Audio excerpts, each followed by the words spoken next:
इस बैठने की धमक यह है कि गुजरात में बेट द्वारिका लगभग 90% मुसलमानों ने कब्जा कर लिया था, मजारा बना ली थी, और आज रात दिन बुलडोजर चल रहे हैं वहां, और पूरी बेट द्वारिका इन मजारों को उखाड़ करके फेंक दिया गया। लेकिन ये तब फेंका गया जब ये संत समाज जगा, और ये सारे विचार महामंडलेश्वर चिदंबरानंद जी ने कहा कि क्या हम सभी महामंडलेश्वर अखाड़ा परिषद, विश्व हिंदू परिषद, हम सभी एक साथ बैठ सकते हैं। आपको ये जानकर के आश्चर्य होगा इस संतों की बैठक बुलाने के पीछे का भाव क्या था। अभी आपने लगातार 2-3 घटनाएं देखी। कल छत्तीसगढ़ में कुछ साधुओं को पीटा गया, इसके पहले महाराष्ट्र के अंदर मथुरा वृंदावन के कुछ संतों को नासिक के पास सांगली के इलाके में मारा गया, और सभी जगह एक ही प्रकार के आरोप हैं कि ये बच्चा चोरी करने वालों के शक में ये कोई न कोई एक विद्यालय इस अफवाह को खड़ा करता है, और अफवाह खड़ा करके संतों की पिटाई हो जाती है। पालघर का जो प्रकरण हुआ, संतों की हत्या की गई, ये विषय किसी से छुपा नहीं। भारत के बाहर बैठ करके कैसे कैसे साजिश रचे गए।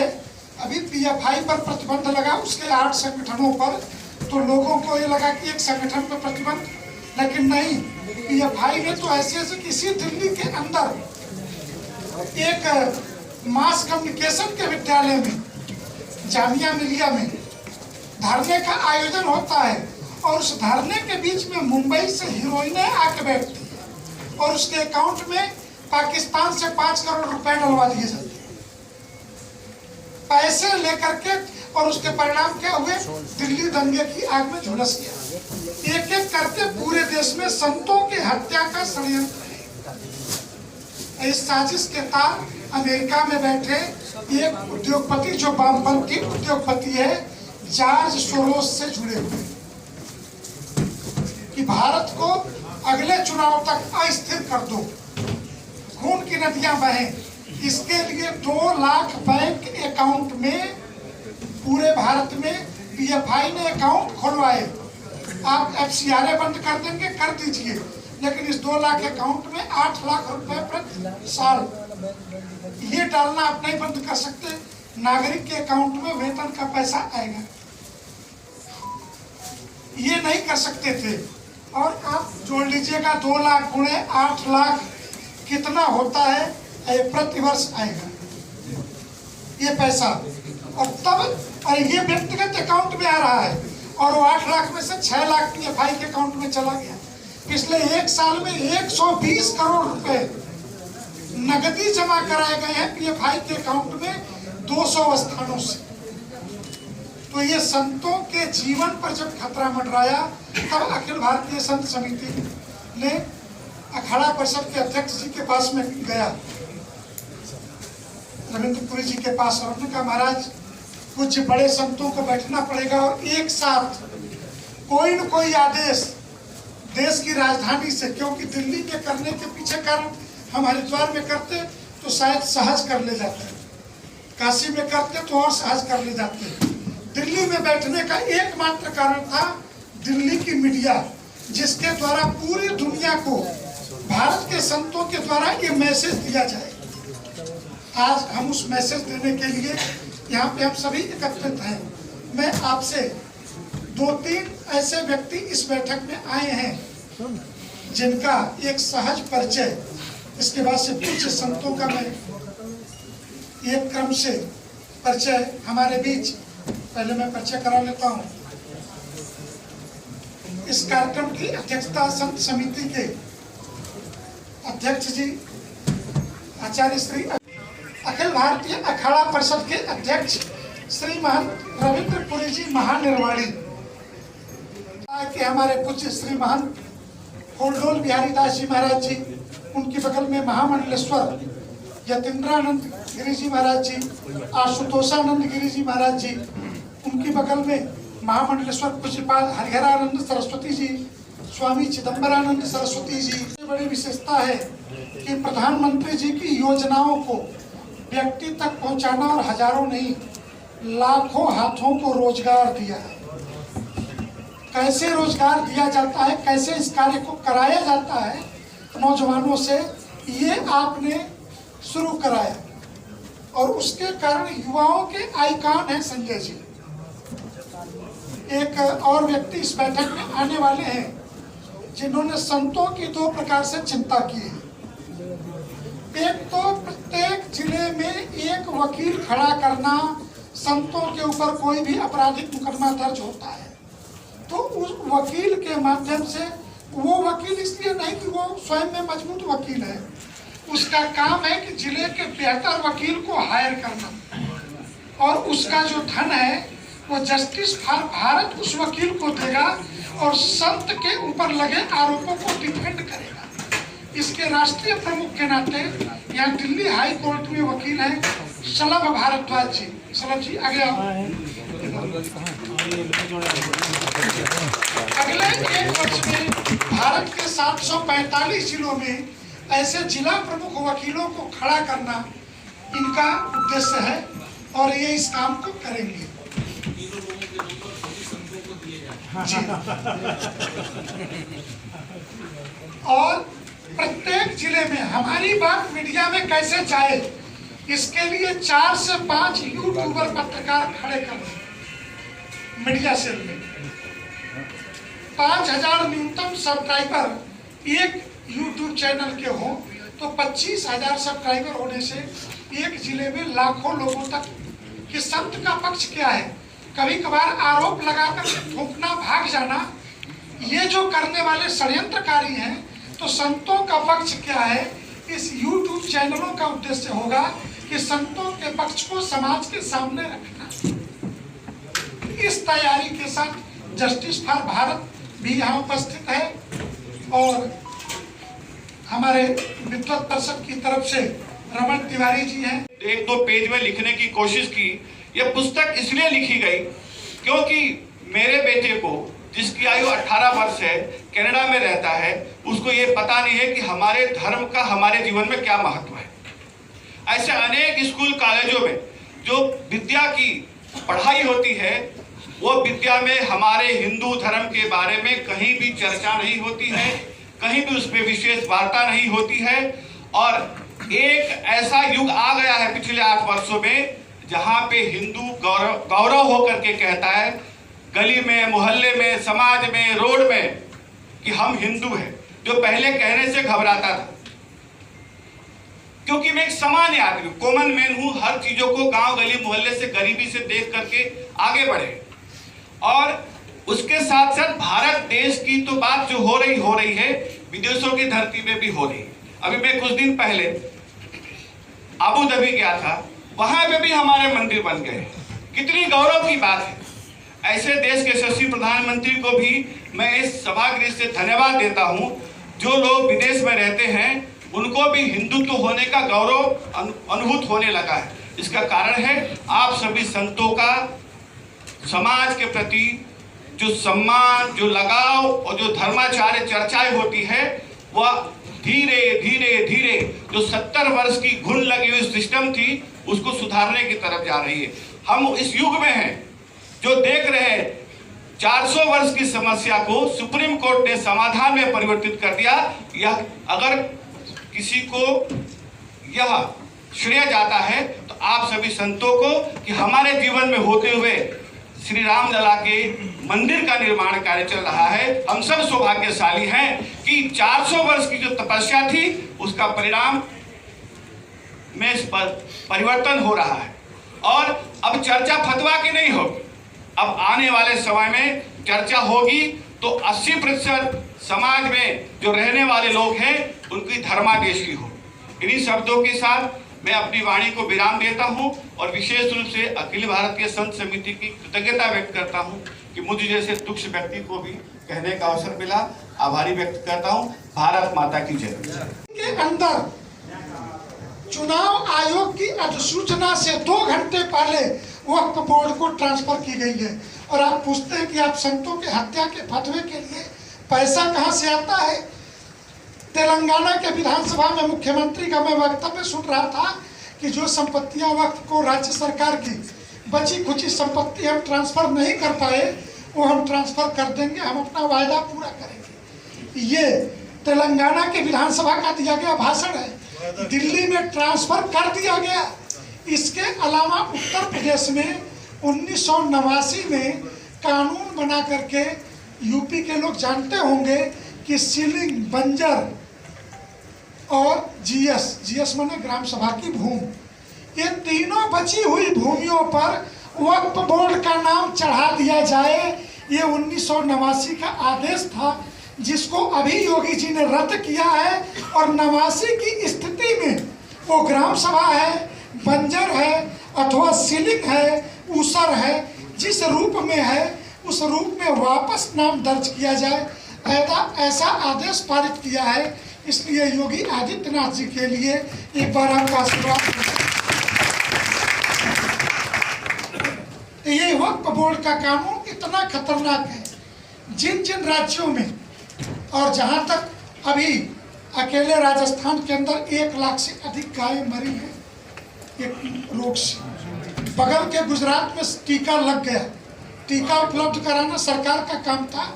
गौशाला भले संत अथवा ट्रस्ट चला रहे थे, अगर सरकारों ने, हमारे उत्तर प्रदेश में टीका लगा, उत्तराखंड में लगे, तो ये भाजपा शासित राज्यों में टीके लग गए, राजस्थान में यह टीका क्यों नहीं लगा? लाखों गायों को क्यों मरने दिया गया?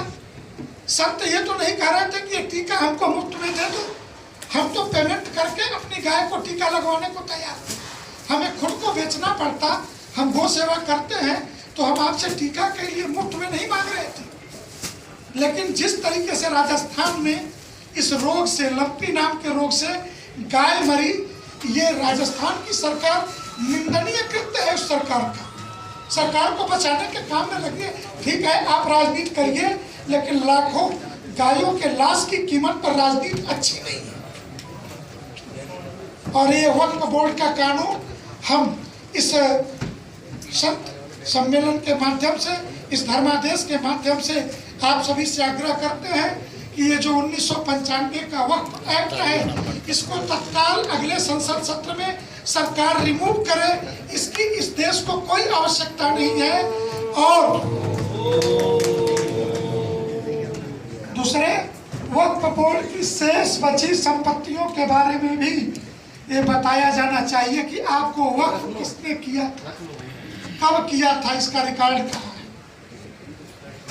श्वेत पत्र आना चाहिए, अन्यथा एक एक करके तमिलनाडु में 1500 वर्ष पुराना मंदिर, 2000 साल पुराना गांव, जिसमें 1500 साल पुराना मंदिर था, और पूरा गांव ही वक्फ बोर्ड के रिकॉर्ड में चला गया था। इस्लाम को पैदा हुए दुनिया में 1400 साल, और 1500 साल पुराना मंदिर उसके वक्त में चढ़ गया था। आप कल्पना कीजिए कैसा गंदा खेल चल रहा है, हम कहाँ खड़े हैं। और अगर आज समय की मांग है कुछ संतों से, ऐसे ही नहीं दिल्ली में इस मीडिया के सामने, पूरे दुनिया में हमारे विरुद्ध साजिश हो रही है। कनाडा के अंदर एडवाइजरी जारी किया है कनाडा के से भारतीय दूतावास ने कि भारतीय नागरिक कनाडा में कोई निकले तो अपनी सावधानी, अपनी सुरक्षा का जिम्मा लेके। ब्रिटेन के अंदर जिस तरीके से मारा गया, बांग्लादेश में इस्कान के पुजारी को जिस तरीके से मारा गया, और भारत में भी राज्यवाद साधुओं पे हमले प्रारंभ हुए, ये आसन्न संकट है। और इस संकट से आप ही को निपटना है। हम एकजुट नहीं होंगे और एक साथ आक्रामक नहीं होंगे।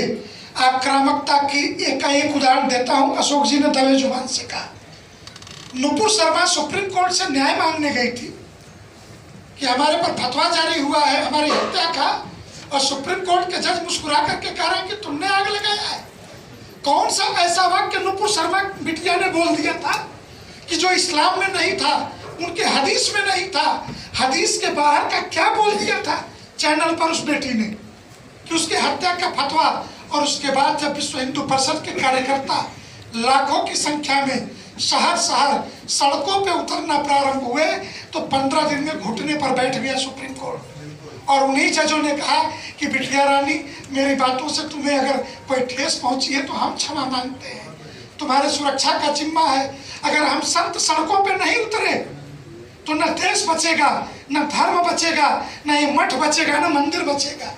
और हम भी नहीं बचने वाले हैं, यह भी ध्यान रखिए। इस नाते ये धर्मादेश बुलाया गया और ये सारे विषय तय किए गए। मैं सेंसर बोर्ड के बारे में एक बात स्पष्ट कर दूं बस, कि ये सेंसर बोर्ड नहीं, ये साजिश है। आज हम इसी सरकार के सेंसर बोर्ड को भंग करने की बात क्यों कर रहे हैं?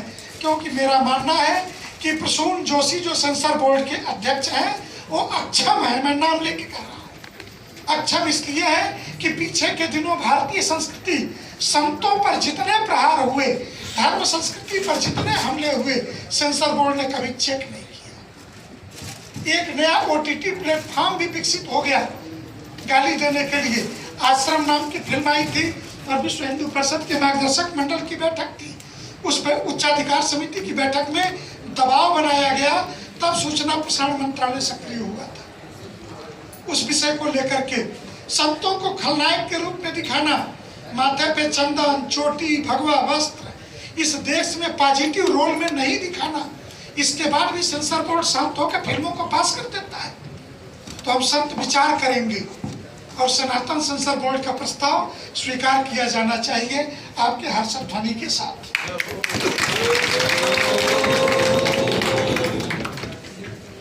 एक दिल्ली की बड़ी समस्या है, मैं वो कह करके सभी पूज्य संतों को, एक राजनीतिक दल जो दिल्ली राज्य के सत्ता में है, लाउड स्पीकर से प्रचार किया कोरोना के समय में कि आप जो है यहाँ पे कोई दवा, कोई सुविधा नहीं मिलेगी, आप अपने घरों को भागिए। बसें उपलब्ध करा करके यूपी भी और दिल्ली की सीमा पर आनंद विहार लोगों को छोड़ दिया गया। लोग सड़कों पे पैदल चल दिए, महाराष्ट्र के मुंबई से लोग पैदल चल दिए, घरों को भागने लगे। और जानते हैं क्यों किया गया? हिंदू मजदूर थे, इनको घर भगा दिया गया। और म्यांमार से जो रोहिंग्या आए, बांग्लादेश के बांग्लादेशी घुसपैठिए आए, उनको दिल्ली के अंदर 3000 रुपए में आधार कार्ड और 6000 रुपए में आधार प्लस झोपड़ी बना करके दे करके दिल्ली के जनसंख्या को चेंज करके देशद्रोह की राजधानी बना लिया गया। ये हाल मुंबई में हुआ। मुंबई में मुसलमानों ने एक बहुत योजनाबद्ध तरीके से सर्वे कराया कि यहाँ गुजराती उद्योगपति, मारवाड़ी उद्योगपति कितने हैं, फिल्मों में पैसा लगाने वाले। अब उनकी बेटे बेटी कितने, एक बेटा एक बेटी है, तो बेटी को मुस्लिम लड़के के साथ लव जिहाद में फंसाना, विवाह करवा देना। और इसके बाद से एक जो लड़का है, उन्होंने 1000 करोड़ की प्रॉपर्टी सेठ जी ने बनाई थी, बेटी मुस्लिम से ब्याह गई और बेटे का रोड एक्सीडेंट में मौत हो गया, तो 1000 करोड़ की प्रॉपर्टी कानूनी विधि से मुसलमान के हाथ में चली गई, उनको पैसे की जरूरत नहीं है। तो ये ध्यान रखिए, ये संकट किस प्रकार का है, कैसा कैसा संकट है, और संकटों के विरुद्ध आपको खड़ा होना नहीं होंगे। ये बात इसलिए यहाँ नहीं हो रही बैठक में, पूज्य संतों का मार्गदर्शन हम इसलिए नहीं ले रहे कि सिर्फ आज बुलाया है, ये बात गूंजनी चाहिए। जो काम सरकार का है सरकार करे, जो काम हमारा है हम करेंगे। समाज में जागरण, जिस प्रकार से हिंदू सनातन पर अत्याचार बढ़ रहे हैं, जैसा कि आप लोग सभी सुने भी हैं, देखे भी हैं, 2-4 दिन पहले ही इस प्रकार का हनुमान जी का एक रूप बना करके सबके सामने लाना, तो ये जो चीज़ है ये कोई एक हंसी या मजाक तक सीमित नहीं है। ये समाज को अंदर से खोखला करने वाली है, वीक करने वाली है। क्योंकि जो श्रद्धा, जो हनुमान जी के प्रति, भगवान के प्रति शक्ति, बल, लोगों के अंदर विश्वास था, ऐसे चित्रों से वो विश्वास धीरे धीरे खत्म हो जाता है। और इन चीजों के लिए एक केवल बोलने की ही बस या इस प्रकार की समिति की कोई बैठक से नहीं उपचार होगा। इसका उपचार पहले तो हमें एक ऐसी बॉडी तैयार करनी चाहिए कि जो बॉडी इसके अगेंस्ट कोर्ट में एफआईआरों के जरिए से जगह जगह पर मुकाबला करे। जब तक ऐसा कदम नहीं उठाया जाएगा तब तक जो है इनका निवारण नहीं हो पाएगा। चाहे अखिल भारतीय संत समिति इसका ले या और कोई संगठन भी अगर संगठित करना पड़े तो भारतवर्ष में ही वो इस प्रकार के कार्य करे। हर जगह पर हर ऐसी एक्टिविटीज जब भी सामने आती हैं, क्योंकि मैं बताऊं, हम जम्मू कश्मीर में ही एक बार एक किसी धर्म के मौलवी ने एक 13 साल की बच्ची को निकाल के ले गया। एक पेपर में छोटा सा आया लेख। मैंने एक पत्रकार को पूछा, मैंने कहा भाई आशाराम बापू को 15 साल से घसीट रहे हो, छोड़ ही नहीं रहे हो मीडिया वाले, तो ये तो द्वारा इतना सा लेख और कितनी घृणित बात है। तो क्या बात है, इसका द्वारा कोई लेख ही नहीं। वो कहता है जो बोलेगा तो उनके पास छुरा भी है ना, कौन बोले। पत्थर पेपर में भी कौन लिखे। कारण क्या है कि कानून तो सबके लिए एक जैसा है, मीडिया भी सबके लिए एक जैसा ही है, फिर ये बात क्यों होती है। हमारी वीकनेस और उसका कारण क्या है कि उपदेश और समाज का बिखरना। बड़ी अच्छी बात है कि सभी पंथों के धर्मों के आचार्य यहाँ इकट्ठे हुए, जो थोड़े बहुत और रहे हैं वो भी करने चाहिए। और ऐसी बॉडी की स्थापना बहुत जरूरी है समाज के लिए, क्योंकि जब तक थोड़ा हम मुकाबला नहीं करेंगे उस प्रकार से, और वो करना भी पड़ेगा। अगर हर जगह से जैसे ये एक्टिविटी हुई इसमें आवाज आने लग जाती, दूसरों का भी, हमें वो कहावत होती है, असुरों से भी कई बार शिक्षा लेनी पड़ती है।